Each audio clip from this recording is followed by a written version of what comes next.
The Tub People by Pam Conrad. Hi there everyone, Mrs. Phipps here, and I have a story to share with you today. I am introducing this story from an interesting room in our house. Hopefully you all have a room like this in your house. This room is the bathroom. We may not have tub people as the story has in our home, but I have tub animals. Take a look. My little boy likes to play with his animals in the bathtub. Enjoy the story. The Tub People.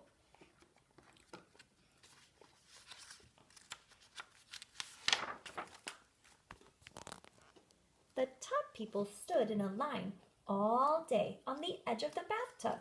There were 7 of them, and they always stood in the same order.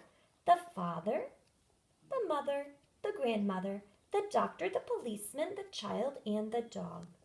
They were made out of wood, and their faces were very plain. They could smile or frown or cry or laugh.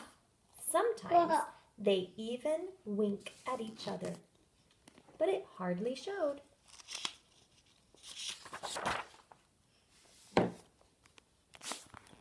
The tub people liked to play sea captain.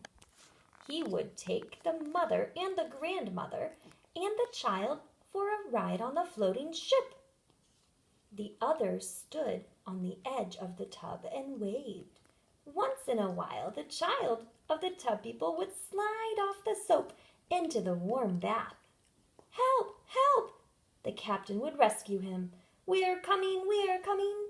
The policeman and the doctor liked to have water races, bobbing from one end of the tub to the other. The child would cheer. The grandmother would say, "Hush, you're very noisy." When bath time was over, the tub people always lined up along the edge of the bathtub. The father, the mother, the grandmother, the doctor, the policeman, the child, and the dog.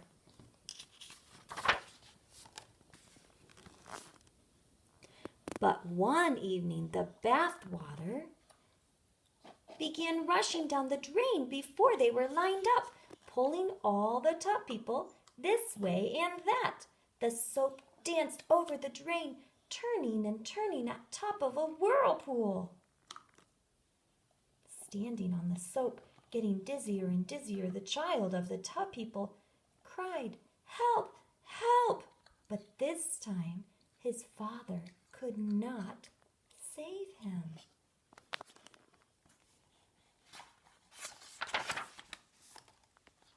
And the tub child disappeared down the drain without sound.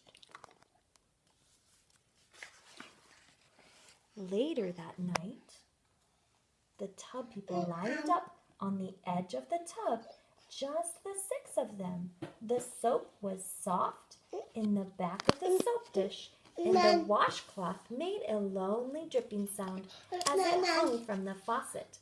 The tub people felt sad. The next night, the 6 tub people climbed onto the washcloth raft. They called and called for their tub child. Of course, they knew exactly where their child had gone, but somehow they felt comfort by calling for him. "Honey, where are you? Come home now. Please come back."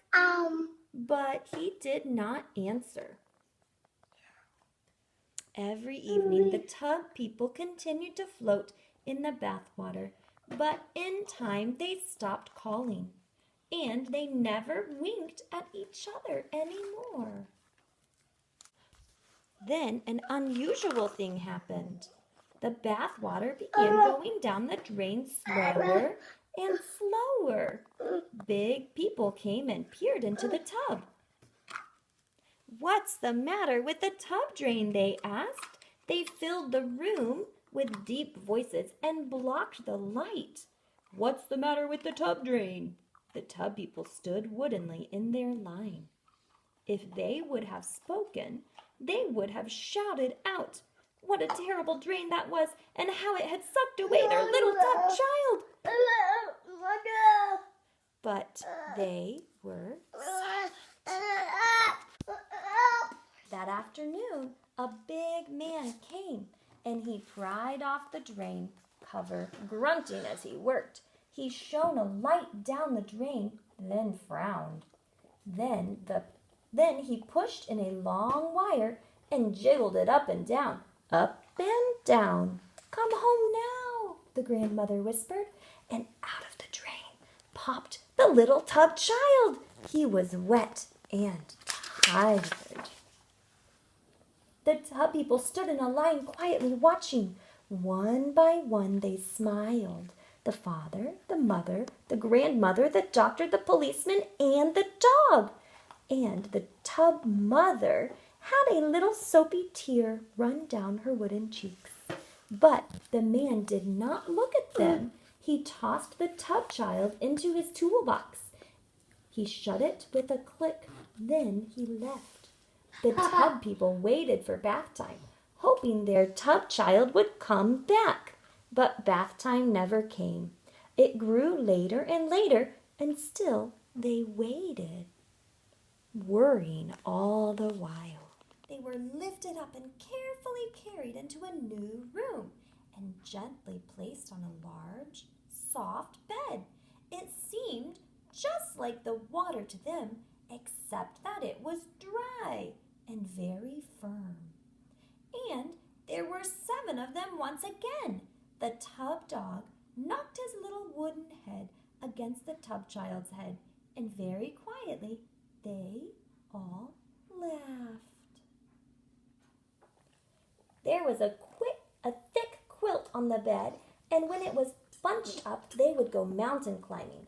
The father liked to be the leader, and he would lead them up on one side of the mountain, and then they would all tumble easily down the other.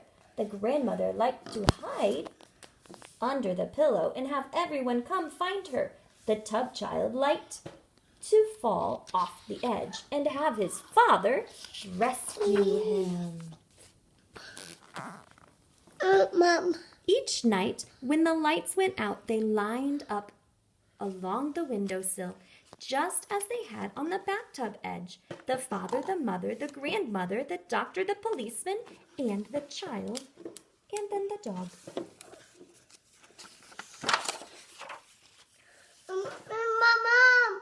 Each morning, when the sun came up on them, something would be different. The tub child would be standing between the tub mother and the tub father, their sides barely touching. And if you looked very, very closely, you would see they all had smiles on their wooden faces. Even the dog.